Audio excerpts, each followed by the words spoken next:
अब देखिए कल जो हम लोग पढ़ाए थे लेकिन समझिएगा और कल के क्लास से आज को रिलेट करते हुए नया टॉपिक आएगा।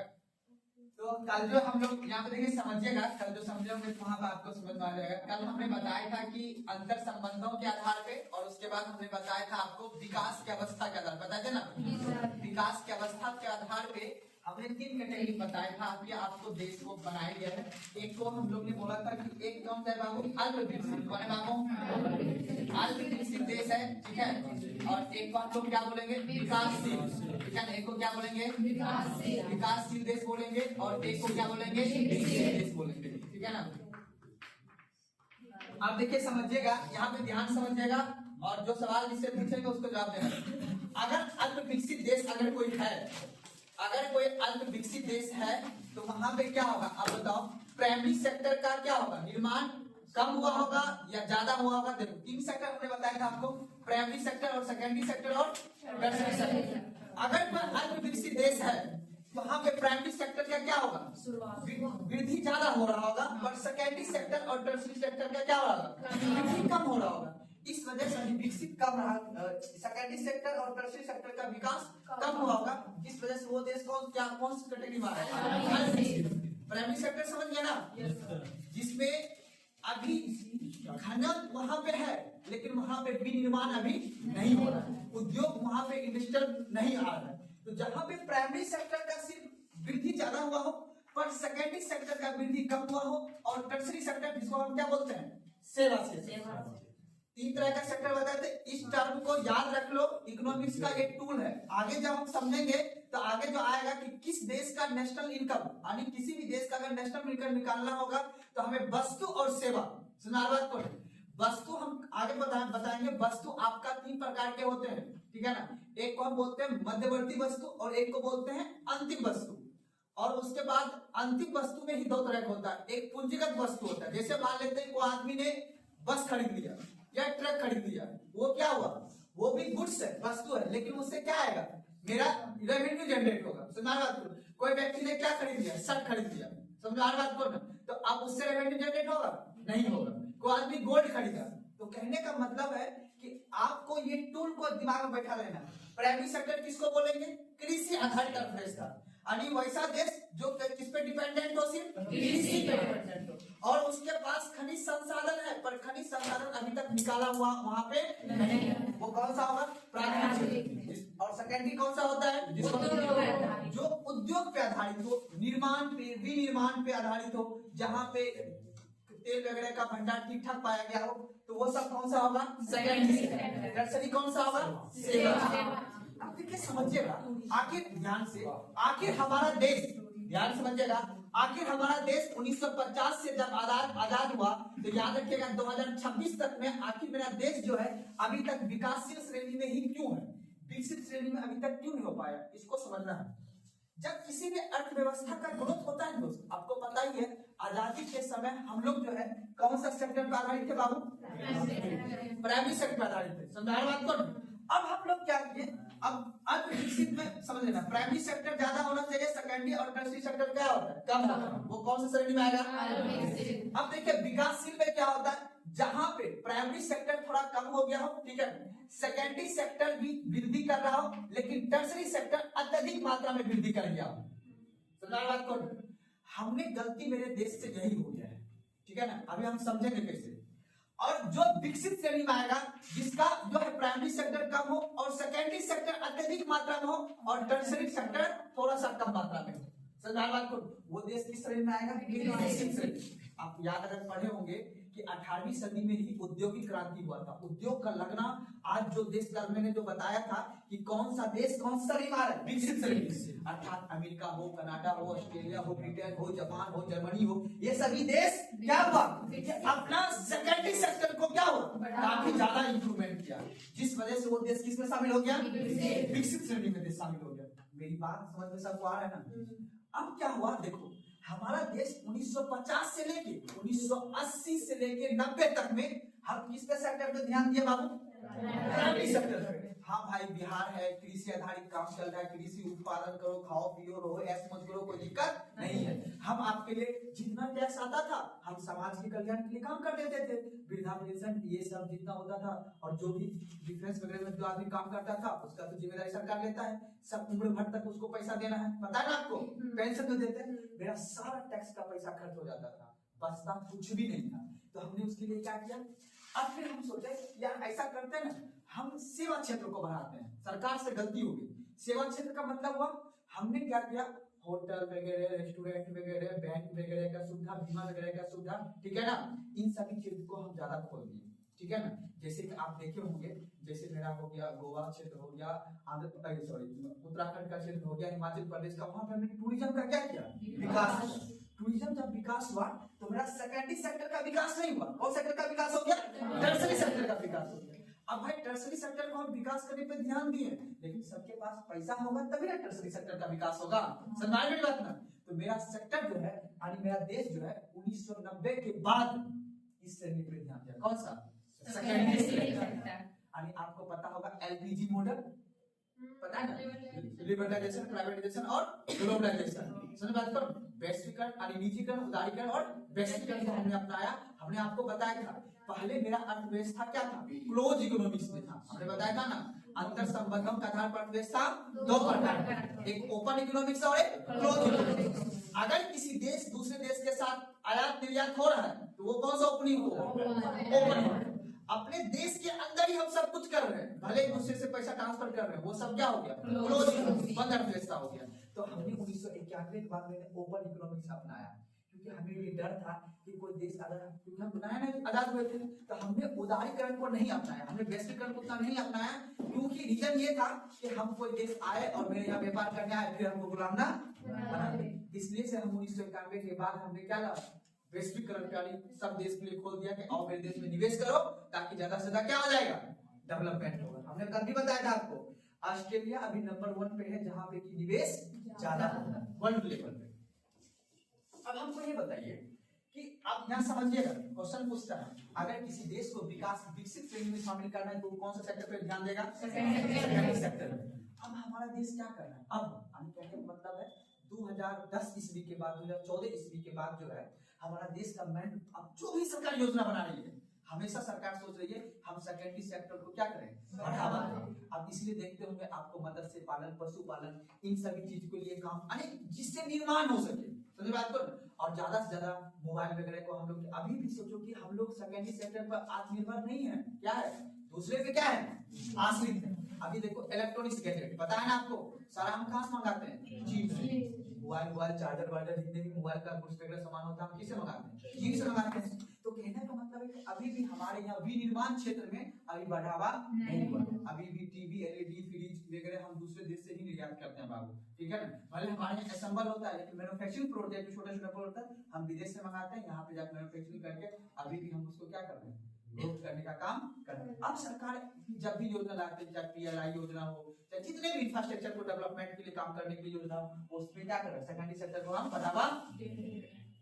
मेरी बात समझ में आ रहा है ना, हम क्या कहना चाह रहे हैं कि अगर कोई देश को विकास करना है तो किन सेक्टर पे उसे ध्यान देना पड़ेगा। इसीलिए सरकार आपको लोन दे रही है, लोन देगा तो आप किस सेक्टर का बढ़ावा कीजिएगा, सेकेंडरी सेक्टर। जब सेकेंडरी सेक्टर का बढ़ावा कीजिएगा तो उससे क्या होगा, रोजगार। आपको लोन देंगे 10,000 रुपए का, आप मिल लगाइए, रोजगार खोलिए, उसमें 5 आदमी को क्या मिलेगा, रोजगार मिलेगा। जब रोजगार मिलेगा ऑटोमेटिक सेवा सेक्टर क्या होगा, सिर्फ मंदिर खोलने से काम नहीं चलेगा, सिर्फ हॉस्पिटल खोलने से काम नहीं चलेगा, साथ में हमें उद्योग भी लगाना बहुत जरूरी है, तभी क्या होगा, पैसा का आदान प्रदान होगा।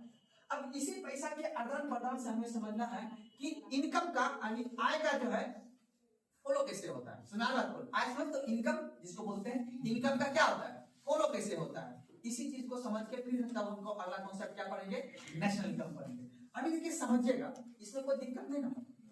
अल्पविकसित देश किस श्रेणी पे ज्यादा ध्यान देता है, विकासशील देश किस पे ध्यान देता है, सेकेंडरी सेक्टर पे ज्यादा ध्यान देता है, और प्राइमरी सेक्टर को थोड़ा सा कम ध्यान देता है। और उसके बाद जो विकसित रहता है वो क्या करता है, सेकेंडरी सेक्टर को ज्यादा ध्यान देता है। यहाँ तक में कोई दिक्कत है ना, समझ में आ गया बात को।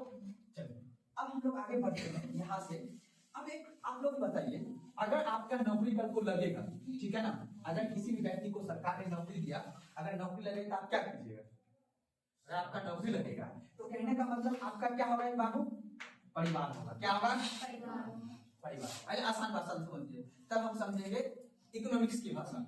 इकोनॉमिक्स की भाषा में इसको हम बोलते हैं घर, डोमेस्टिक, घरेलू। क्या बोलते हैं? घरेलू। इसको हम बोलेंगे उपभोगकर्ता। क्या बोलेंगे? तो पहले आप समझिए कि आपका एगो क्या होगा जी? परिवार होगा। आपका नौकरी लग गया। अब बताइए, एक परिवार होगा, आप मान लेते हैं आप गए खरीदने के लिए कोई कंपनी में कोई प्रोडक्ट खरीदने जाइएगा, मान लेते हैं आप किसी कंपनी में गए, ठीक है, कंपनी में गए, ठीक है। अब जहां कंपनी में आप गए, आपने क्या किया बाबू? यहाँ पे प्रोडक्ट को खरीदा। सरदार में बात, प्रोडक्ट को आपने खरीदा। तो अब यहाँ से आपने जो प्रोडक्ट को खरीदा इसके पास, तो अब बताओ इसके लिए क्या हो गया? ये बताओ, आयन होगा जी। अब एक चीज और समझो, वो अब नॉर्मल भाषा, नौकरी वाला आदमी को छोड़ दो, कोई आदमी जो रोजगार करता होगा, ठीक है ना, कोई आदमी रोजगार करता होगा, कोई रोजगार करता होगा, तो ये लोग क्या किया? सबसे पहले इस कंपनी में क्या किया बाबू? काम किया, श्रम किया। श्रम क्या? तो क्या दिया बाबू? सेवा। कोई दिक्कत नहीं ना। अब कोई एक आदमी, एक लेबर इस कंपनी में काम किया, तो उसको क्या दिया बाबू? सेवा। अब उस सेवा के बदले अब ये कंपनी इस लेबर को क्या दिया बाबू? पैसा दिया, इनकम दिया। तो इसके पास क्या आ गया बाबू? आय आ गया। अब ये क्या किया? अपना व्यय किया, खर्च करना। मेरी बात को ध्यान समझना। अब कंपनी जो गुड्स को बनाया, जो वस्तु को बनाया, अब कोई एक आदमी उसको क्या किया? खरीदने के लिए।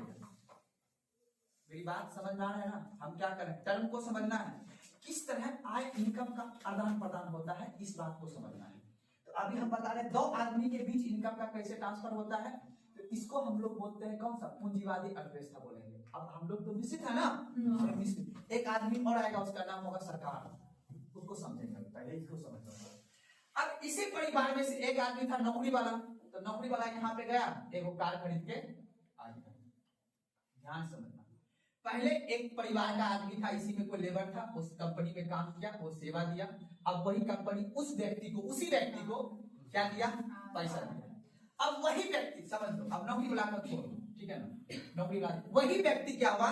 बोला अरे यार हम जाते हैं उसी कंपनी में जाके वो बाइक खरीद लेते, हमारे पास पैसा हो गया, हम बाइक जाके खरीद लेते। अब ये फिर पैसा किसके पास चला गया? कंपनी के पास चला गया। तो कंपनी इसको क्या दिया? वस्तु।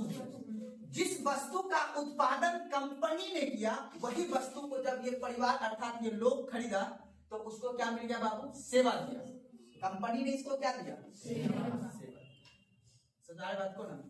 तो अब कहने का मतलब ये है बाबू, इन दोनों के बीच क्या हो रहा है? आय का आदान प्रदान हो रहा है। और में हो रहा है, पहले इस व्यक्ति ने अपना सेवा दिया, तो कंपनी के अंदर एक गाड़ी बना। अब ये व्यक्ति, कंपनी ने फिर इस सेवा करने वाले को पहले क्या दिया? इनकम दिया। इनकम दिया, फिर जब इसके पास इनकम हुआ, इसी इनकम से उसने उस कंपनी से क्या खरीदा? गुड्स खरीदा, सामान खरीदा, कोई वस्तु खरीदा। मेरी बात समझ में आ गया? यहाँ तक में कोई दिक्कत नहीं। अब देखो व्यक्ति और है, उसका नाम है सरकार। क्या नाम है? सरकार को ऊपर मिल रहे, ठीक है, ध्यान रखना। अब सरकार बोला अच्छा, तो हम एगो काम करते हैं। अब ये आदमी परिवार वाला क्या हुआ? इसके पास ज्यादा पैसा धीरे धीरे कमाने लगा, सैलरी बढ़ गया। सैलरी बढ़ गया तो इसके पास क्या हो गया? बचत, सेविंग हो गया, सेविंग रुपया हो। तो बचत हुआ तो कहाँ गया पैसा? कहाँ जमा करेगा ये? समझना बात को ध्यान से। अभी कंपनी के पास भी बहुत बचत हो गया, धीरे रुपया बचत हुआ है। सामान को, अब भाई इसको जितना सैलरी देता है उससे ज्यादा दाम पे कार को बेचता होगा या मोटरसाइकिल को बेचता होगा, तो इसको भी क्या हुआ? बचत हो गया। अब जब बचत हुआ, ये भी पैसा कहाँ जमा किया? बैंक में जमा। अब समझना, बैंक वाला बड़ा होशियार। बैंक वाला बोला अच्छा हमको किसी को लोन देना, इसी के परिवार में अब किसी के भाई को बिटिया का शादी करना था, इसको क्या दे दिया? ऋण दे दिया। अब देखो सेविंग वाला, इन परिवार का आदमी का जो सेविंग रुपया था वो भी आदान प्रदान हो रहा है ना। अब इधर देखो, अब दूसरा कंपनी वाला बगल में ताक झाक कर रहा था, बोला अरे ये आगे बढ़ेगा, हम भी कैसे करेंगे? ये बोला बैंक वाला जाके ये क्या मामला है? तो एक बैंक वाला दूसरे को क्या, दूसरे कंपनी क्या दे दिया? फिर ऋण दे। यहाँ भी पैसा का फ्लो हो रहा है ना, हो रहा है नहीं हो रहा है? यहाँ भी पैसा का फ्लो हो रहा है और यहाँ भी पैसा का जो सेविंग रुपया है वो भी क्या हो रहा है, फ्लो हो रहा है, आदान प्रदान हो रहा है। तो इनकम का चक्रीय प्रभाव हम क्या कर रहे हैं, इनकम कैसे एक चक्र से दूसरे चक्र में घूम रहा है। मेरी बात समझना। अब आप सरकार बोला अच्छा ऐसा करते हैं, अब कुछ आदमी पर कुछ ऐसा अब इसी को देश समझ लो, ठीक है, इसी के देश के नागरिक समझ लो, इसी के देश में जो कंपनी है उस कंपनी को समझ लेना। अब सरकार बोलेगा अरे यार तो अमीर अमीर आदमी तो गाड़ी मोटरसाइकिल खरीद रहे हैं, आप क्या करें, तो ऐसा करो हमको गरीब आदमी को भी इकोनॉमिक्स में क्या करना है, जोड़ना है। सुना बात को ना, तो सरकार इस परिवार को देगा क्या, बहुत जानते हो, दो माध्यम से पैसा देगा। एक बोलेगा अच्छा ऐसा करो हम आपके लिए एगो योजना चला देते हैं, लोग कल्याणकारी योजना चला देते हैं, लोग योजना चला देते हैं हम आपके लिए, ठीक है, उस योजना के तहत हम आपको सब्सिडी दे देंगे, आपके पास क्या आ जाएगा, पैसा। जब पैसा आएगा आप फिर इस कंपनी से क्या खरीदिएगा, कुछ खरीदिएगा, सामान खरीदिएगा ना। मेरी बात समझ, सरकार अगर लोन नहीं देगा तो फिर आप लोग सिलाई मशीन कहीं से खरीदिएगा, आप लोग फिर वो ब्यूटी पार्लर का दुकान कैसे खोलेगा। सरकार आपको लोन दिया, ब्यूटी पार्लर के कंपनी सामान बिकेगा ना, बिकेगा कि नहीं कंपनी सामान। तो ये आप बताओ तीसरा आदमी कौन है, सरकार भी है ना, सरकार भी आय के प्रभाव में काम करती है। अब बताओ सरकार जो इसको योजना दिया अर्थात पैसा दिया, तो अब इस परिवार में जो अमीर आदमी था वो सरकार को क्या दिया था, टैक्स। क्या दिया था, अब सरकार के पास भी बचत हो गया, रुपया का टैक्स जमा हुआ ना। अब बोला कि सरकार, अब देखो इसी लोग में एक अमीर आदमी था जिसने सरकार को क्या दिया, फिर सरकार बोला कि गरीब आदमी को अर्थव्यवस्था में जोड़ना है, तो सरकार उसको क्या देगा, योजना, सब्सिडी देगा, लोन देगा, सरकार भी देगा। तो नारी बात को ना, जिससे ये आदमी के पास क्या पैसा आय होगा, और जब ये आय होगा इस कंपनी से क्या खरीदेगा, गुड्स खरीदेगा।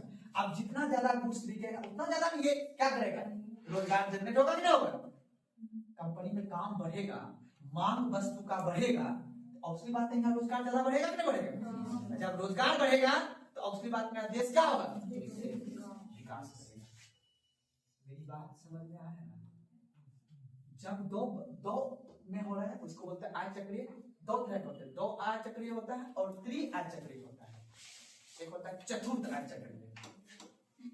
अब मान लो अंदर का देश की बात है, देश के अंदर की बात है ना, समझा रहा, इसको बोलते हैं क्लोज इकोनॉमी। क्या बोलते हैं इसको, लेकिन हमें तो ओपन इकोनॉमिक्स बनना है ना, तो हम क्या करेंगे, इस कंपनी को बोलेंगे कि देखो ऐसा करो, तुम क्या करो, अपने प्रोडक्ट को प्रचार करो। क्या करो, प्रचार करो, टीवी जब क्रिकेट होगा ना, प्रचार करो, भारत का प्रचार करो, ताकि विदेश का आदमी देखेगा, आता क्रिकेट देखने के लिए विदेश आदमी।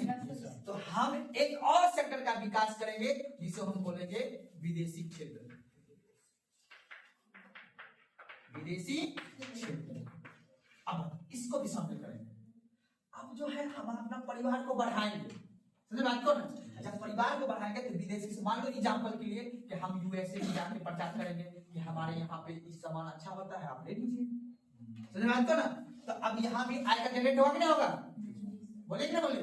तो अब बताओ कंपनी में और वस्तु का मांग बढ़ेगा, जब वस्तु का और मांग बढ़ेगा तो यहाँ पे और रोजगार का सृजन होगा कि नहीं होगा। इसको बोलते हैं आय का चक्रीय प्रभाव। अब ये जब बताओ ये वस्तु खरीदेगा, अब बताओ हम लोग क्यों लगाते हैं मेला वगैरह, मार्केट जाते हो ना, हम लोग कहते हैं कि आओ भाई अभी प्रयागराज में हम क्या लगाते हैं, मेला लगाते हैं ना बड़ा सा, ताकि विदेशी लोग आए अपने यहाँ और हमारे यहाँ का बढ़िया बढ़िया चीज देखेगा, ताजमहल देखेगा, उसको पसंद आ जाएगा, तो हमारे यहाँ मांग होगा। तो जब ये गाँव जाएगा अपना अमेरिका घूम के, बोलेगा हम इंडिया से लाए चीज खरीद के, तो चलो तुमको भी खरीदा देंगे। यहाँ पे वस्तु का मांग बढ़ेगा नहीं बढ़ेगा, यही है आय चक्रीय प्रभाव। इसी तरह रेवेन्यू क्या होता है, जनरेट होता है। इसीलिए हम लोग चाहते हैं कि टूरिज्म क्षेत्र भी विकास होगा, तब जाकर वो लोग आएगा तो यहाँ पे टूरिज्म के साथ साथ हमारे यहाँ का क्या खरीदेगा, गुड्स खरीदेगा, वस्तु खरीदेगा। जैसे हम लोग जाते हैं अमेरिका घूमने के लिए, तो कोई चीज पसंद आता है तो खरीद के आते हैं ना, तो ठीक वो भी हमारे देश में आएगा तो हमसे खरीद के वो। मेरी बात समझ में आ रहा है, इसको बोलते हैं आय चक्रीय। इस तरह से आय क्या होते हैं, एक दूसरे से जनरेट होते। तो हम अब क्या करना है ना, हम लोग खुला इकोनॉमिक्स जो है ना, खुली इकोनॉमिक्स पे ज्यादा फोकस कर रहे हैं हम। क्योंकि देखो हमारा देश में उतनी अमीर अभी आगे अभी नहीं। हर घर में 4 चक्का का गाड़ी है, लेकिन अगर हम विकासशील देश जो है, अगर उस देश की मार्केट को हम पकड़ लेंगे, जर्मनी में अगर हमारा टाटा का गाड़ी बिकने लगेगा तो हर घर में वहां हो जाएगा। जी मेरी बात समझ रहे हो ना? इसीलिए बैंक को कहा जाता है कि आप लोन पे भी गाड़ी दीजिए, पर सबको गाड़ी दीजिए, ताकि हम इलेक्ट्रिक व्हीकल को प्रमोट करते हैं, ताकि कुछ तो हो देश में, क्या हो, वस्तु बिकना चाहिए, और जितना ज्यादा वस्तु बिकेगा उतना ज्यादा रोजगार का जनरेट होगा, उतना ज्यादा पैसा सारा खेल तो पैसे का ना है। जी मेरी बात समझ आ रहा है ना? तो टॉपिक लिखिए अगला बाबू, आय का चक्रीय प्रभाव। टॉपिक लिखेगा आय का चक्रीय प्रभाव, आय का चक्रीय प्रभाव।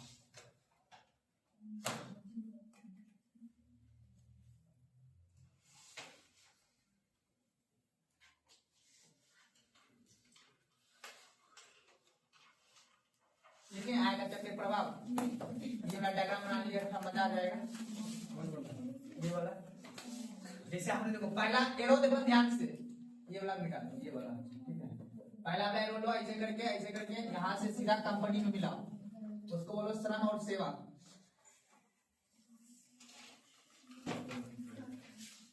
ठीक है ना? और दूसरा वाला ऐसे करके कंपनी से एरो लेकर परिवार में, उसको लिखो वस्तु, वस्तु प्लस सेवा। कंपनी वस्तु और सेवा किसको दिया? परिवार को।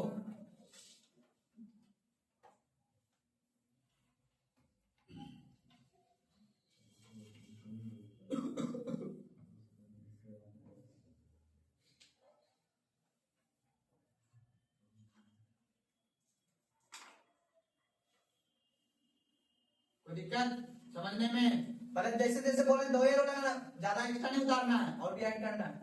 समझ में आया बात को ना?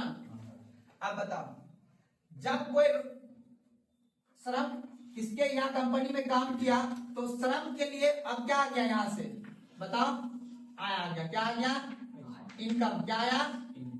अरे काम करेगा कंपनी में इनकम नहीं आएगा जी। अब कंपनी का यहाँ पे क्या हो गया? खर्च। क्या हो गया? अब सीधे नीचे आ जाना है। अब नीचे जब वस्तु और सेवा दिया तब इसका क्या हो गया? परिवार का क्या हुआ? खर्च हुआ। क्या हुआ? और कंपनी का क्या हो गया? इनकम आ गया।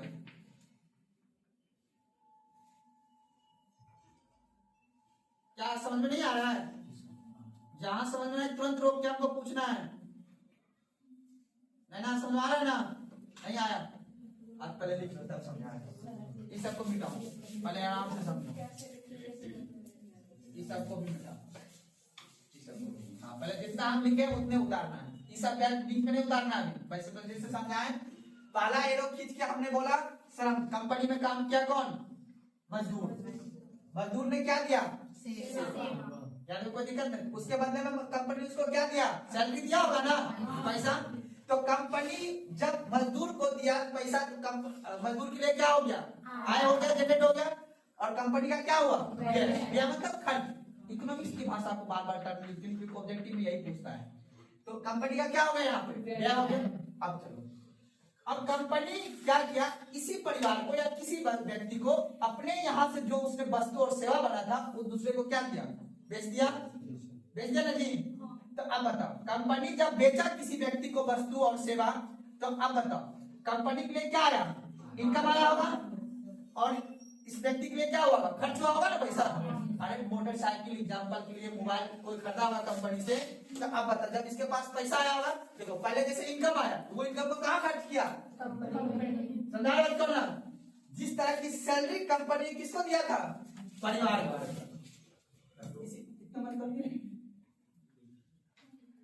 थोड़ा ये अलग सब्जेक्ट है, थोड़ा समझना पड़ेगा, है कि नहीं? थोड़ा दिमाग लगाना पड़ेगा। हम कोशिश कर रहे हैं, प्रयास कर रहे हैं, थोड़ा सा समझना समझाने का।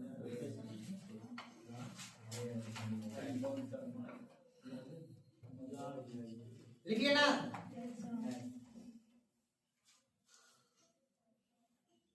कोई दिक्कत? अब एगो बीच में सरकार बना देना, ऊपर में सरकार।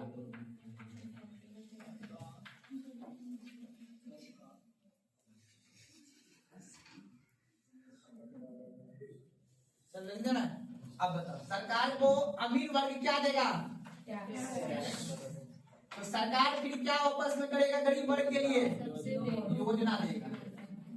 इसको बोलते हैं कल्याणकारी योजना। कल्याणकारी योजना।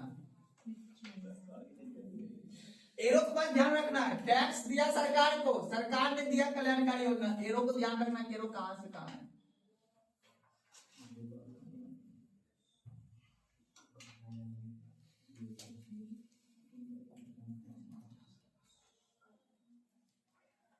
ना फिर उसी प्रकार कंपनी भी सरकार को क्या देगा? बोलो जी, टैक्स देगा। फिर कंपनी फिर क्या, सरकार भी क्या देगा कंपनी को? बोलो, योजना देगा। क्या बोले? कंपनी को सब्सिडी देगा ना। योजना वही सब्सिडी को देगा, योजना क्या देगा ना, बस योजना वर्ड लिखना है।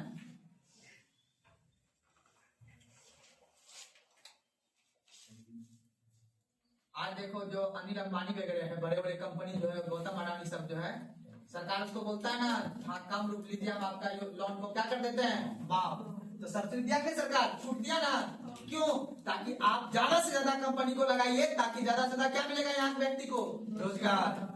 तब आके नरेंद्र मोदी बोलते हैं ना, भाई बहन हमने ये योजना स्टार्ट किया है, ताकि उस योजना से सरकार को पता चले। क्योंकि हम बड़े बड़े आदमी से, बड़े बड़े जो शाहरुख खान, सलमान खान क्या देता है? टैक्स। तो सरकार बोलता है हम गरीब आदमी को क्या देंगे? योजना के माध्यम से आपको रोजगार दे रहे हैं, पैसा दे रहा है, आपने आपको भी अमीर बनाएंगे। बात को ना, ये व्यक्ति हो गया। और उसके बाद जो अमीर आदमी है, जो देश में जो उद्योगपति है, उसके लिए भी सरकार काम कर रही है। तो आदमी समझ के बात को, यहाँ तक में कोई दिक्कत नहीं ना? बस 3 याद रखो, उतना नहीं समझ, विदेशी क्षेत्र छोड़ दो, लिखा देंगे सिर्फ, ठीक है? फंस जाओ, उलझ जाओगे तो फिर मेरा क्या जवाब? और भी आएगा ये टॉपिक। आज देखो अभी बैंक सब समझना बहुत मुश्किल है, इसलिए आप से थोड़ा थोड़ा प्रयास कर। कल मेरा मन हुआ कि छोड़ देते हैं, तो नहीं छोड़ देंगे, आगे समझाएं कैसे, ठीक है ना? कल इसीलिए हम समझाना बहुत, चलिए लिख लेना। अब 1-2 बार लिख लेते हैं, बस इसी डायग्राम के नीचे लिखना है, ठीक है ना? हाँ इन्हें लिखेंगे, लिख लीजिए।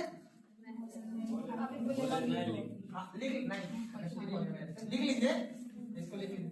आप देखिए कंपनी का बचत कहाँ जमा होगा? बैंक में। फिर बैंक अपने कंपनी को फिर वापस क्या करेगा? ऋण देगा।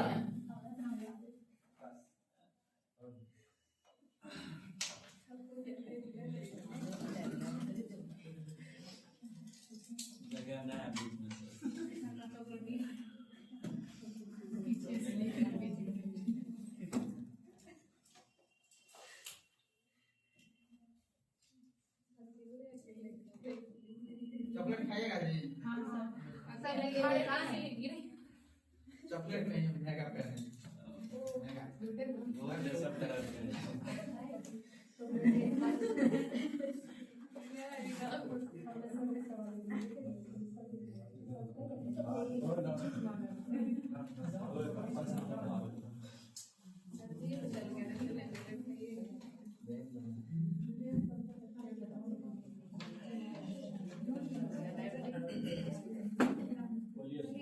हो गया?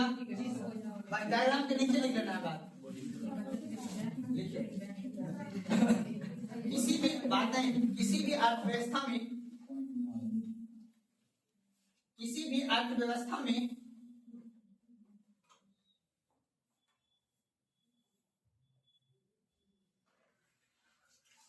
मुख्यतः, किसी भी अर्थव्यवस्था में मुख्यतः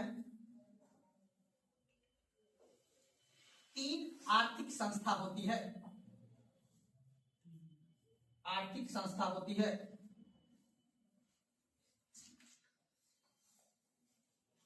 किसी भी अर्थव्यवस्था में मुख्यतः 3 आर्थिक संस्था होती है। नंबर 1 परिवार,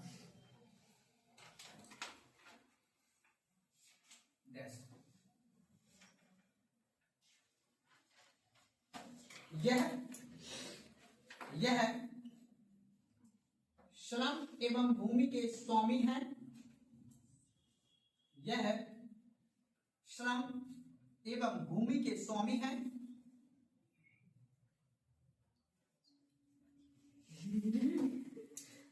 तथा परिवार के लोग तथा परिवार के लोग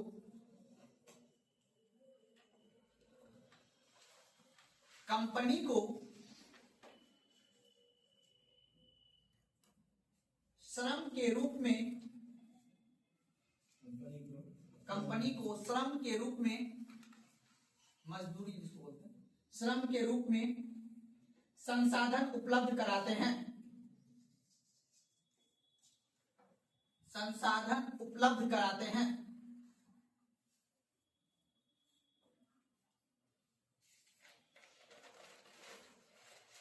बदले में उसे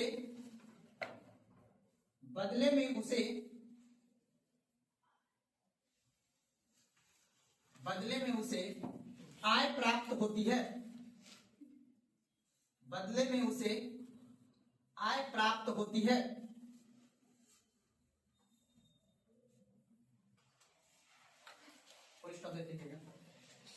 परिवार द्वारा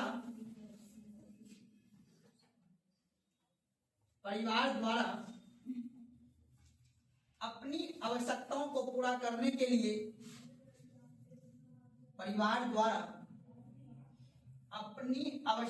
को पूरा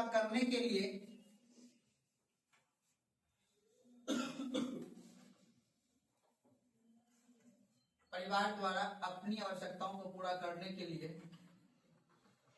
उपभोग व्यय किया जाता है, अपनी आवश्यकताओं को पूरा करने के उपभोग व्यय किया जाता है।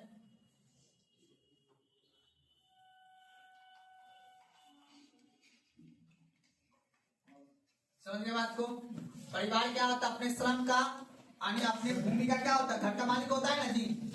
अब वही मालिक जो अपना संसाधन को उपलब्ध कराने के लिए कंपनी में क्या करता है? काम करता है, और उसके बदले में कंपनी उसको क्या देता है? आय देता है, इनकम।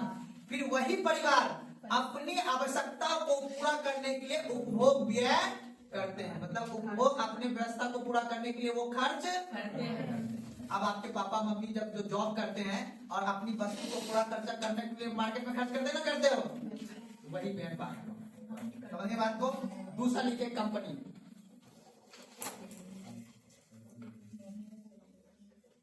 दूसरा लिखिए कंपनी। लिखिए यह एक उत्पादन इकाई है, जो वस्तु एवं सेवा का उत्पादन करती है,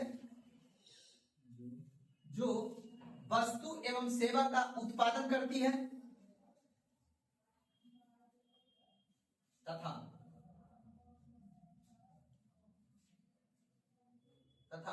इसके लिए कंपनी द्वारा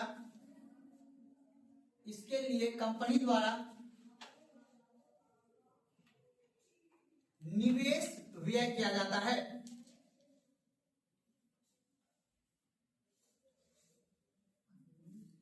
इसके लिए कंपनी द्वारा निवेश व्यय किया जाता है। अब तो निवेश क्या समझ रहे हो ना?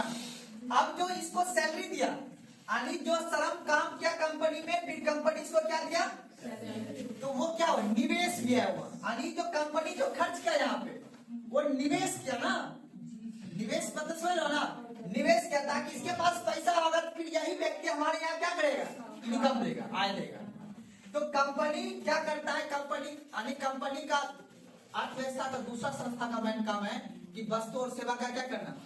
उत्पादन करना। उसके बदले में कंपनी क्या करता है? निवेश व्यय खर्च करता है, मतलब पैसा को निवेश कर देता है, निवेश पे खर्च करता है। जब वो खर्च करता है तो फिर वही घूम के, जैसे कंपनी आप बैंक आपको क्या देता है?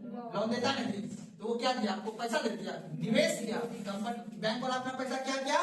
निवेश किया कि आपको हम सेवा वस्तु खरीद के देते, जैसे मोबाइल आपने लिया लोन पे EMI पे, या गाड़ी लिया आपने EMI पे, आपको EMI पे गाड़ी दे दिया। अब वो बैंक वाला अपना पैसा को क्या किया है? निवेश। इन्वेस्ट नहीं, क्या किया है? निवेश, ताकि आप वस्तु को एंजॉय कीजिए, फिर वो कमा के रुपया उसको किसको दीजिए? बस यही तो है। सुना बात को? इस सरकार सरकार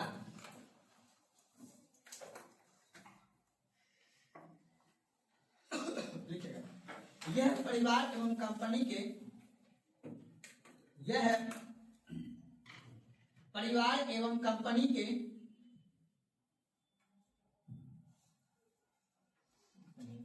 कल्याण के लिए कार्य करती है।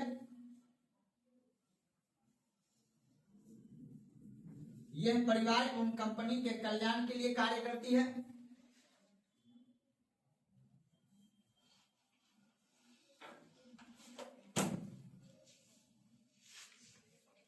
क्या लिखे जी? कल्याण के लिए। ठीक, उसका देखो सरकार, कुछ शब्द देखिए, सरकार दोनों संस्था से टैक्स के रूप में आय प्राप्त करती है। सरकार दोनों संस्था से टैक्स के रूप में आय प्राप्त करती है। टैक्स के रूप में आय प्राप्त करती है। पुनः कल्याण के लिए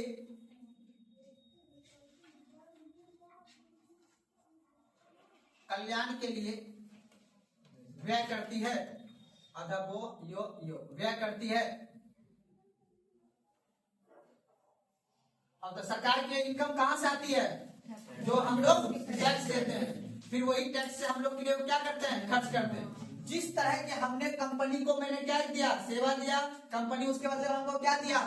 इनकम दिया। और उसी इनकम से हमने क्या लिया? कंपनी से सर्विस दिया। सर्विस यानी वस्तु या सेवा खरीदे और उसके बदले में हमको क्या मिला? वस्तु और सेवा मिला। उसके लिए क्या हुआ? आय का प्रभाव हुआ। आय का फ्लो हो रहा है एक दूसरे से।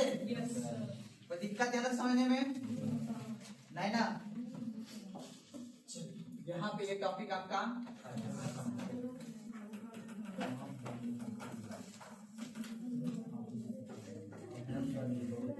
चलिए बस अगला टॉपिक लिखिए राष्ट्रीय आय नेशनल इनकम। टॉपिक लिखिए राष्ट्रीय आय नेशनल इनकम।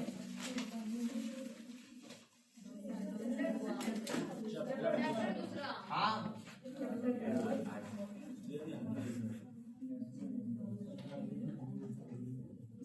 राष्ट्रीय आय नेशनल इनकम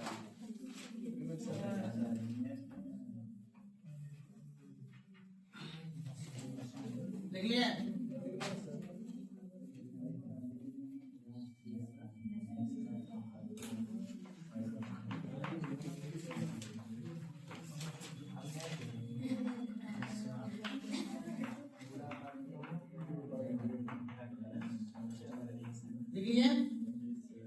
अब देखिए समझिएगा, हम यहां तक कहानी आपको लेकर आ गए वस्तु और सेवा। अब यही वस्तु और सेवा का जो उत्पादन करेगा ना, क्या करेगा बाबू? जो देश, ठीक है ना, एक वित्तीय वर्ष में अर्थात एक वर्ष में, एक वित्तीय वर्ष क्या होता है बाबू? याद है ना? 31 मार्च से लेके, याद है ना,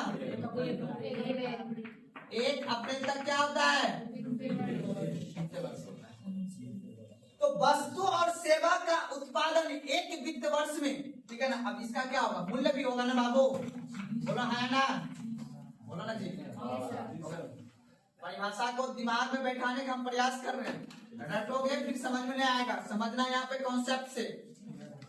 हमने बोला कि आय का प्रभाव, आय जो फ्लो होता है वो किससे होता है? वस्तु और सेवा से। वस्तु में अंतर समझते हो ना? वस्तु बाबू होता है, एक होता है मध्यवर्ती वस्तु और एक कौन सा होता है? अंतिम वस्तु। सेवा एक ही होता है। सेवा में कोई अंतिम वस्तु और मध्यवर्ती नहीं होता है। मेरी बात समझ में आ रहा है ना? अब आ जाओ वस्तु। समझ बात को? जैसे अब मान लो कि आपने खरीदा कपास, रुई जानते हो ना? रुई से क्या बनता है? धागा। धागा से फिर क्या बनता है? 1000 का शर्ट बनता है। समझ बात को ना? तो अब बताओ कि समझने बात को ध्यान से। अब मान लो कि कपास, ठीक है ना, कपास मान लो 300 रुपए का था। फिर रुई सॉरी कपास से क्या बना? धागा बना। धागा हो गया 500 रुपए का। फिर उसके बाद शर्ट जो बना, शर्ट कितना का हो गया? शर्ट क्या हुआ? अंतिम वस्तु। सेट क्या हुआ? अंतिम वस्तु। और जो कच्चा माल होता है वो कहलाता है प्राथमिक वस्तु। और जो ये जो हुआ ये क्या हुआ? मध्यवर्ती वस्तु। क्या हुआ? मध्यवर्ती वस्तु।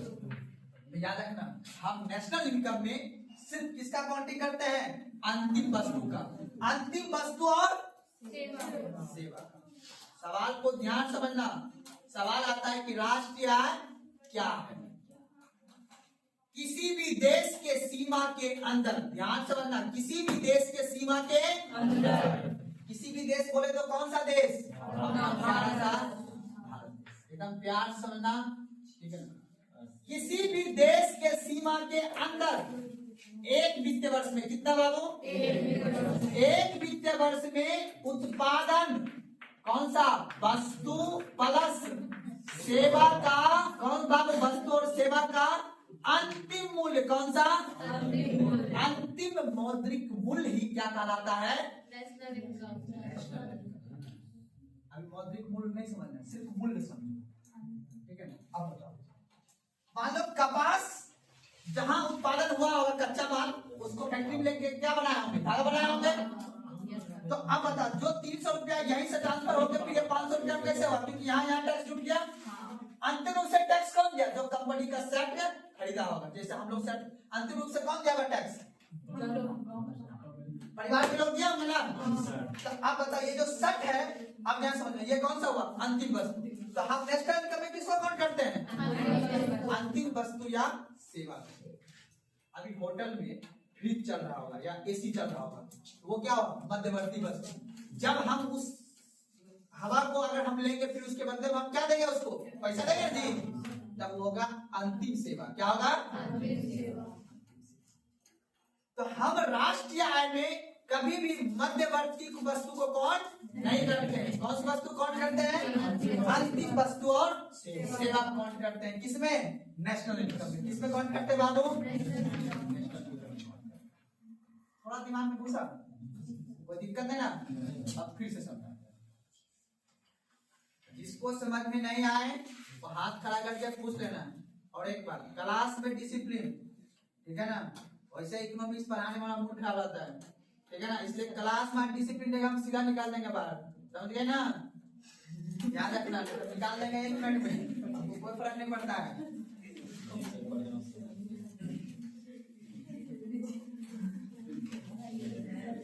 हम आपसे ये वादा करते हैं, ठीक है ना, कि अगर आप लोग थोड़ा सा देखिए, आप ऑनलाइन भी हम ये नहीं करते हम ही बेस्ट हैं। मार्केट में बहुत से ओपन इकोनॉमी है ना जी, ओपन कंपटीशन है। क्या गलत कह रहे हैं? टाइम, लेकिन हम देखो प्यार से आप कम जितना संसाधन दोगे उतने जी, परिवार कितना कंपनी इन्वेस्टमेंट लोगे उतना वस्तु सेवा देगा वो, लेकिन हम वस्तु सेवा ज्यादा दे रहे हैं। समझ बात को ना? नहीं तो अभी नेशनल इनकम 2 दिन में खत्म करने के लिए हमको भी आता है, लेकिन वो यूट्यूब पे, ठीक है ना? रियल में नहीं, वहां क्वेश्चन नहीं बनेगा, हमको पता है। तो इसीलिए थोड़ा सा आप लोग पेशेंस बनाए रखिए और थोड़ा सा सीरियसनेस दिखाइए, समझे? ये 11-12 का क्लास नहीं है कि अनसीरियस नहीं है, आपको गुस्सा में हम निकाल देंगे तुरंत में।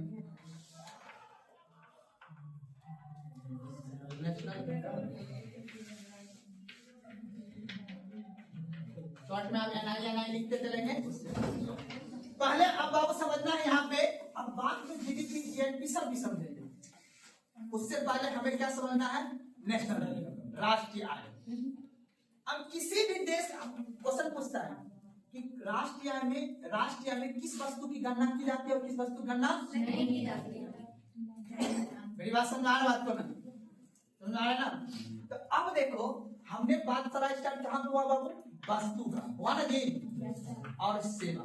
तो सेवा को हम तो पहले बोल दिए थे आपको, सेवा में कोई अंतिम मध्य नहीं, वस्तु मध्यवर्ती होती है, अंतिम होती है। अब यही वस्तु जो है गुड्स जिसको बोलते हैं, ठीक है बाबू? अब ये गुड्स बाबू कई प्रकार के होते हैं। एक होता है पूंजीगत गुड्स, जैसे आपने ट्रक खरीद लिया, ऑटो खरीद लिया आपने, तो वो जो आपने गुड्स खरीदा तो उससे आप क्या करोगे? पूंजी जनरेट करोगे जी, है नहीं? कमाए भाई। तो मशीन वगैरह खरीदना तो सरकार अभी मेन रूप से आपको सब्सिडी जो देगा ना, आपको बोलेगा गुड्स आप ब्यूटी पार्लर में क्रीम लगाना है, क्रीम लगाए तो उसके नाचना पड़ेगा आपको, तब तो पैसा लगेगा जी। वैसा गुड्स सरकार कराए, वैसे गुड्स खरीदना, ये बोलेगा कि नहीं आप खरीद के और उसके बाद जाके घर बना लीजिए, ऐसा कहेगा सरकार? नहीं।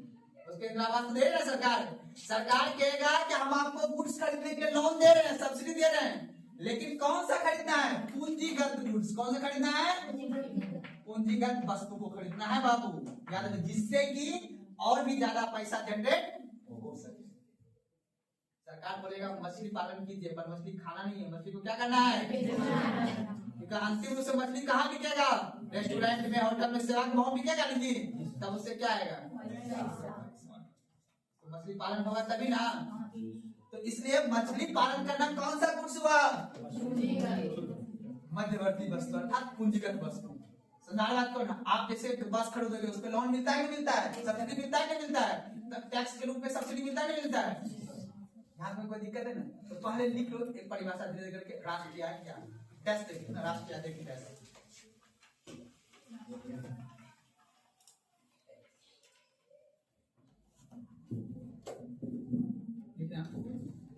टेस्ट देखिए। एक वित्तीय वर्ष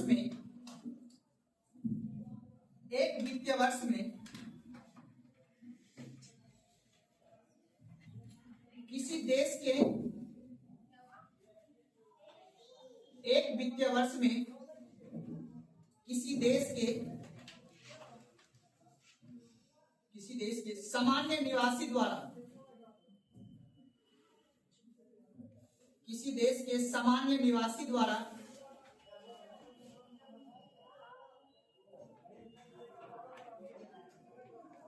अर्जित आय तथा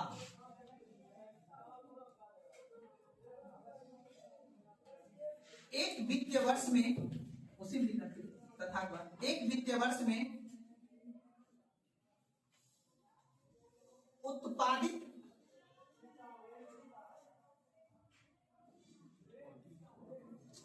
अंतिम वस्तु और सेवा का कुल मौद्रिक मूल्य, उत्पादित अंतिम वस्तु और सेवा का कुल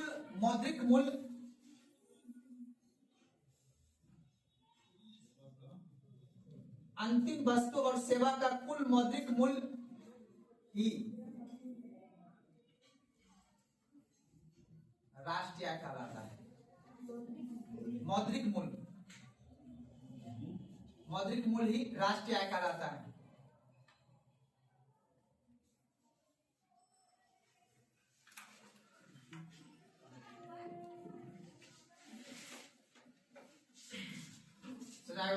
अब युवा बच्चा वाला सवाल, ड्यूरेशन है, क्वेश्चन बनेगा आगे सवाल। देखो अच्छे बता, सरकार अगर किसी को छात्रवृत्ति दिया, क्या दिया? या किसी को पेंशन दिया, क्या इसको राष्ट्रीय आय में गणना करेंगे या नहीं करेंगे?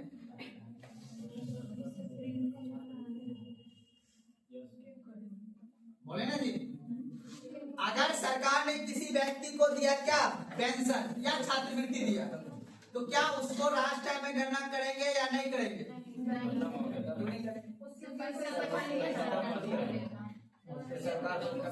आप किसी को समझने के लिए आपको समझना है फैक्टर इनकम। क्या समझना है? एक होता है ट्रांसफर इनकम, ठीक है ना? यानी ऐसा आय, ऐसा इनकम, जिस सरकार दो तरह का इनकम देता है। जैसे आपको सैलरी दिया, आपका न मन जहाँ खर्च करना है नहीं करना है, लेकिन सरकार आपको अगर सब्सिडी दिया है तो सरकार काम बताएगा कि आपको खर्च, ठीक है ना? पहले समझाएंगे, याद दिखने में परिभाषा को दिक्कत है ना? लिखो अगला पॉइंट पे बात नहीं। हाँ इसी में लिखो, राष्ट्रीय आय में, ठीक है, राष्ट्रीय आय में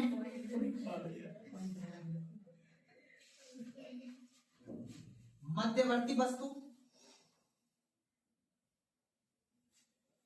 राष्ट्रीय मध्यवर्ती वस्तु, कोमा पुरानी वस्तु,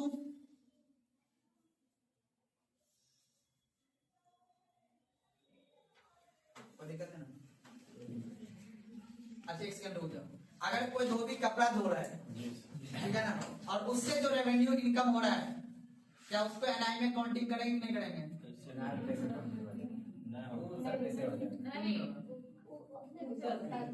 मध्यवर्ती वस्तु क्या है ना, धोया ना, सिर्फ नया वस्तु जनरेट नहीं किया है ना वो। तो कपड़ा धोना वगैरह जो है ना एनआई में काउंट, एनआई मतलब नेशनल इनकम में काउंट। एक सवाल पूछता है, हम क्या कर सकते हैं? ठीक है ना, तो क्या पुरानी वस्तु समझ गए ना? जैसे मान लो कि आप शर्ट को खरीद, ये शर्ट है को आप बेच दिया, उससे सरकार को एक बार सरकार ने टैक्स इस पर ले लिया। टैक्स का मतलब इस पे एक बार राजस्व जीडीपी में काउंट हो गया है, दोबारा काउंट नहीं होगा। अर्थात मध्यवर्ती वस्तु और कौन सा पुरानी वस्तु, इन सभी का जो इनकम होगा, इससे तो इनकम होगा, उसको एनआई में काउंट नहीं करेंगे। समझा? बस परिभाषा याद रखना, अंतिम वस्तु और सेवा को ही काउंट करेंगे किसमें? National income. सर बड़ा बड़ा बाउंड्री में जीएसटी पे होता है, जीएसटी पे होता है। अब देखो क्या लिखे जी, मध्यवर्ती वस्तु, पुरानी वस्तु और कोमा कपड़ा धोना, ठीक है ना, कपड़ा धोना कोमा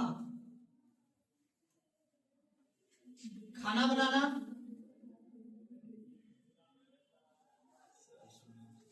बात नहीं, कोमा दान पत्र, दान पत्र समझते हो ना, किसी को दान, जब जमीन दान देता है ना, दान पत्र पे कोई उसका जो इनकम आएगा ना उसको सरकार काउंट नहीं करेगा। जैसे कि कोई चंदा दे दिया, चंदा देता है ना जी, उस पर कोई टैक्स, उसको एनआई काउंट नहीं करेंगे। दान पत्र कोमा ऋण पत्र, ऋण लिखे ना, बता ऋण पत्र, इसके क्रय विक्रय पर, इसके क्रय विक्रय, हाँ ऋण पत्र, इसके क्रय विक्रय मतलब खरीद बिक्री पर, इसके क्रय विक्रय पर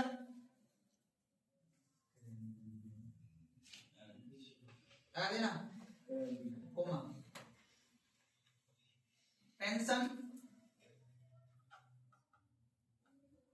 भत्ता, भत्ता भत्ता भत्ता मिलता है, नहीं जानते हो ना? इन सभी पर, इन सभी को, इन सभी को, इन सभी को राष्ट्रीय आय में गणना नहीं किया जाता है।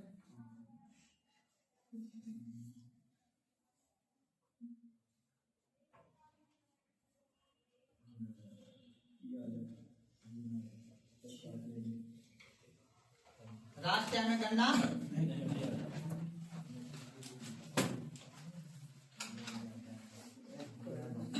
लिख लेंगे। चलिए आप देखिए समझिएगा, यहाँ पे एक लड़का का सवाल था कि सर जीएसटी तो लेता है, टैक्स लेना एक अलग चीज है, राष्ट्रीय आय में गणना करना एक अलग चीज है। सरकार हर एक वस्तु पे, मध्यवर्ती वस्तु पे टैक्स लेता है, लेता नहीं लेता है, लेकिन हमने बोला कि अंतिम रूप, जैसे मान लेते हैं कि ये कपड़ा को आपने लॉन्ड्री में धोने दिया, तो आपने सिर्फ किसका दिया? सेवा दिया ना, तो आपने वस्तु और सेवा लिखा है ना, तो आप वस्तु का नहीं दिए एंड सेवा के रूप में इनकम टैक्स जमा, नेशनल इनकम में कौन समझे नहीं समझे? तो आप सेवा दिया, आपको आपने उसको क्या दिया? टैक्स दिया, टैक्स दिया ना जी, रुपया दिया ना, उस रुपये का कौन हो जाएगा?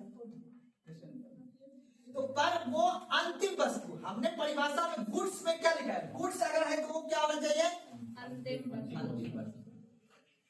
मेरी बात समझ में आ रहा है ना? जैसे कि हम इस कपड़ा का तो एक बार टैक्स सरकार को दे दिए ना जी, अब इस कपड़ा को हम चाहते हैं अच्छा दिखे, चमचमाता हो, इसके लिए सेवा देना होगा, अच्छा लॉन्ड्री में धोना होगा, तो सेवा के भाव में आप फिर इनकम दीजिए, कोई दिक्कत नहीं। मेरी बात समझ में आ रहा है ना? हम क्या कहना चाह रहे हैं? बस आपको वस्तु और सेवा का अंतिम मौद्रिक मूल्य ही कहा जमा होगा, तो अंतिम रूप से। लेकिन हाँ, अगर सिर्फ बोले वस्तु कपड़ा का धोना, वो एनआई जमा नहीं होगा। समझा बात को ना? नेशनल इनकम में जमा नहीं। आगे चलिए,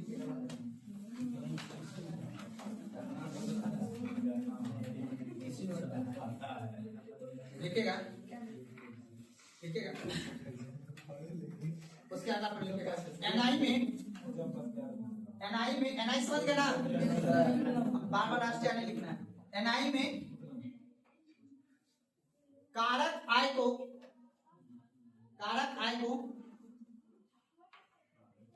factor income,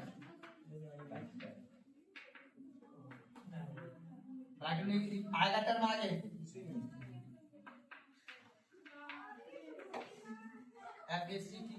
factor income, factor income यानी कारक आय को एनआई में कारक आय को शामिल किया जाता है, कारक आय को शामिल किया जाता है जबकि transfer income TRANSFER transfer income को हिंदी में क्या होगा, ट्रांसफर हस्तांतरण आय, जबकि ट्रांसफर इनकम को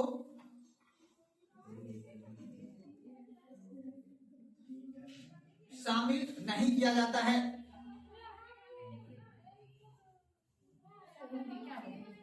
हस्तांतरण हस्तांतरण आय को शामिल नहीं किया जाता है। एग्जाम में पूछेगा कारक आय को क्या एनआई में शामिल किया जाता है ना, किया जाता है, और हस्तांतरण आय को शामिल। अब पूछेगा ब्याज इंटरेस्ट कौन सा है, कारक आय है या हस्तांतरण आय है, छात्रवृत्ति है, स्कॉलरशिप, ठीक है ना, वही समझ। कारक बात नहीं, कारक देके डैश देना, कारक आय देके डैश, कारक देके डैश।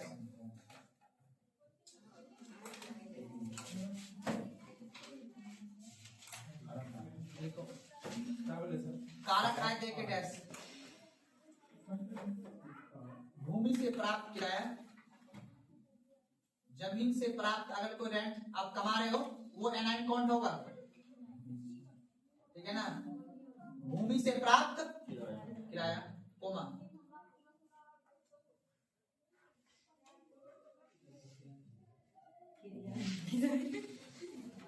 लिखिए ना, लिखिए आगे। पूंजी से प्राप्त इंटरेस्ट यानी ब्याज, पूंजी से प्राप्त ब्याज,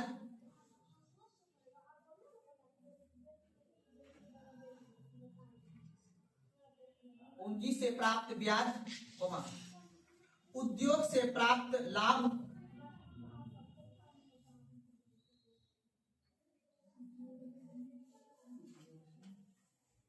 उद्योग से प्राप्त लाभ एवं श्रम के बदले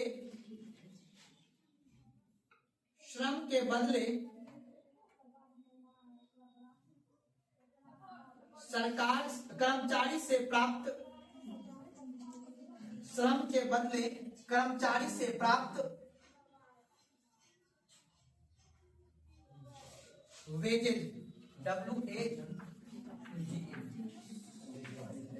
वेजेज,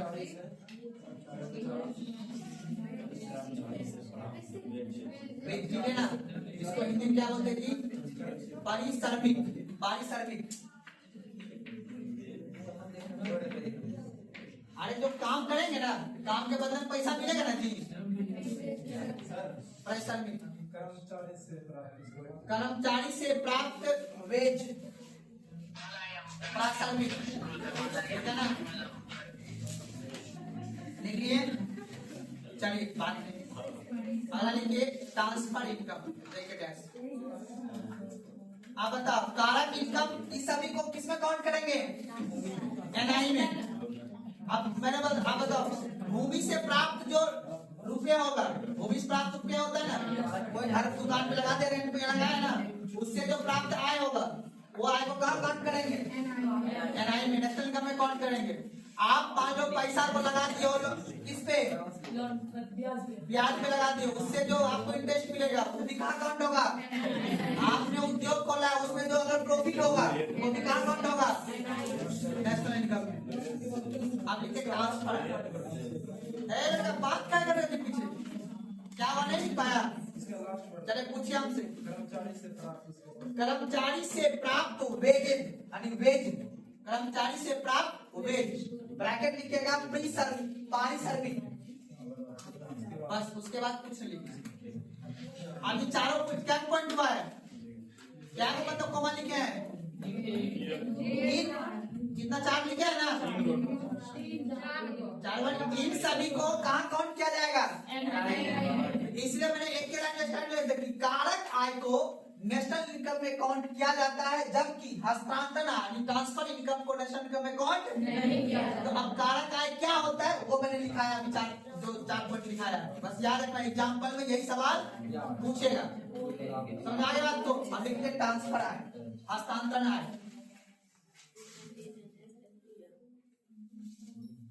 हस्तांतरण आय लिखिएगा, छात्रवृत्ति, छात्रवृत्ति,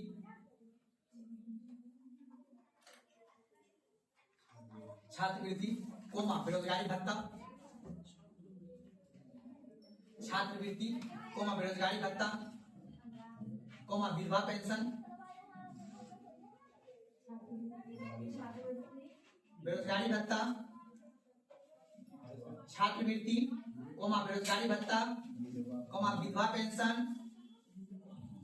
कोमा दान, दान उपहार,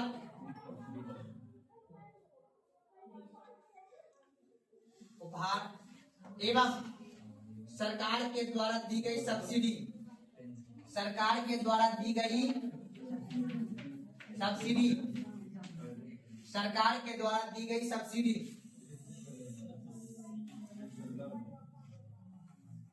सरकार के द्वारा दी गई सब्सिडी,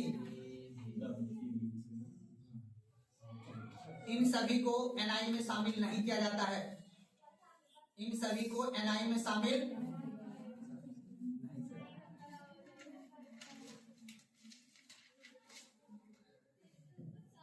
अब जो क्वेश्चन पूछेगा ना लगभग बन जाएगा परिभाषा से।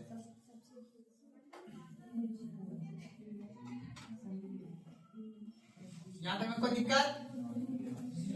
अब एक पॉइंट लास्ट छूटा हुआ है उसको लिख लीजिए, उसके बाद परिभाषा खत्म हो जाएगा, लिख लीजिएगा, लिखिए ना, लिखिए पहला एक पॉइंट और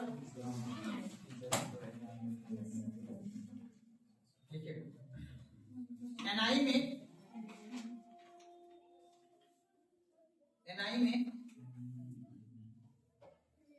सिर्फ देश के घरेलू सीमा, एनआई में सिर्फ देश की घरेलू सीमा तथा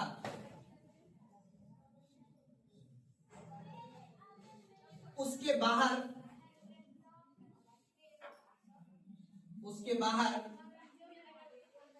देश के निवासियों द्वारा, उसके बाहर देश के निवासियों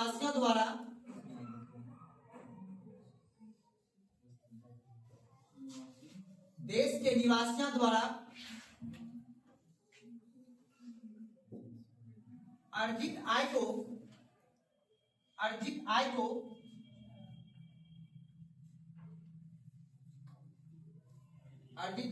एनआई में शामिल किया जाता है,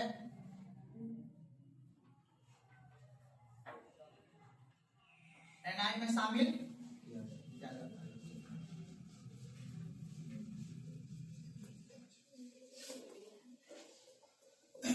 चलो यहाँ में कोई दिक्कत? अब देखो समझना बात को, हमने बोला नेशनल इनकम में एक वित्तीय वर्ष में कहा लागू, एक वित्तीय वर्ष में किसी देश के अंदर उत्पादन वस्तु और सेवा का अंतिम मूल्य क्या होगा, नेशनल। किसी भी देश का एक मतलब अपना भारत देश के अंदर उत्पादन क्या होगा बाबू, उत्पादन कौन सा बाबू, वस्तु, कौन सा प्लस क्या सेवा, कौन सा मूल्य, अंतिम मौद्रिक मूल्य, कौन सा बाबू, अंतिम मौद्रिक मूल्य ही क्या कहलाएगा बाबू बताओ। अब इस राष्ट्रीय इनकम, राष्ट्रीय कहलाएगा, नेशनल इनकम कहलाएगा, परिभाषा समझ आ गया बात को। अब आता है कि इसके गणना करने में किसको शामिल किया जाएगा और किसको शामिल नहीं किया जाएगा। तो हमने बोला था कि दो तरह का इनकम होगा। नेशनल इनकम जो काउंट करेंगे उसमें दो तरह का इनकम होगा। एक कौन सा होगा वो? Factor income. एक कौन सा होगा? ट्रांसफर इनकम होगा। अब फैक्टर इनकम को काउंट करेंगे या नहीं करेंगे? ट्रांसफर इनकम को कौन?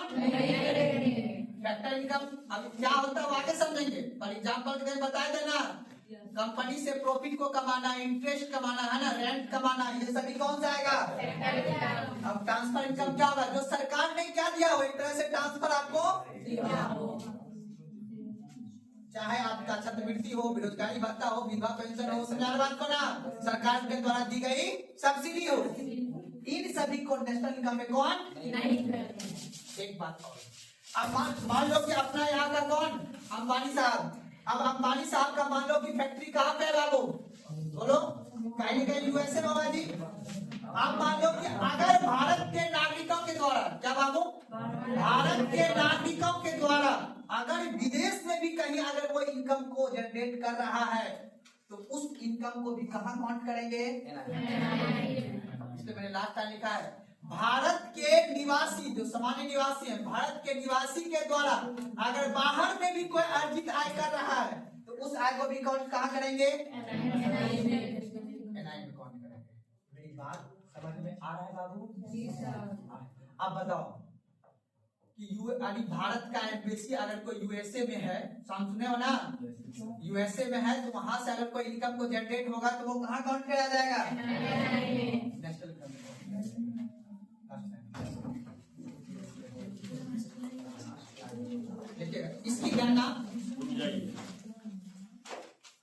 इसकी गणना हाँ NSO, हाँ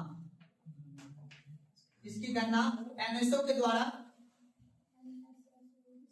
NSO नेशनल स्टैटिस्टिकल ऑफिस बोलते हैं इसको, NSO के द्वारा राष्ट्रीय सांख्यिकी कार्यालय, ब्रैकेट लिखिएगा, राष्ट्रीय सांख्यिकी कार्यालय, इसकी गणना NSO के द्वारा यानी राष्ट्रीय सांख्यिकी कार्यालय द्वारा, सांख्यिकी कार्यालय द्वारा किया जाता है।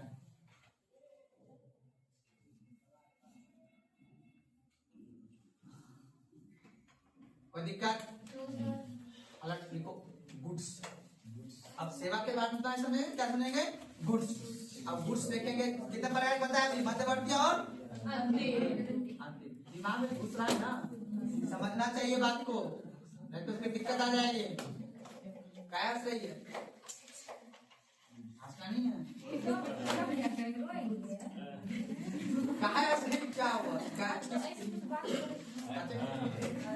कुछ बात नेशनल इनकम की बात करना है, यहाँ पे कुछ बात नहीं करना है, ठीक है ना?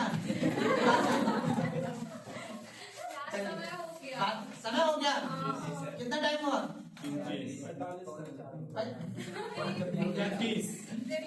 30 हुआ है, इसीलिए बोल रहे थे आप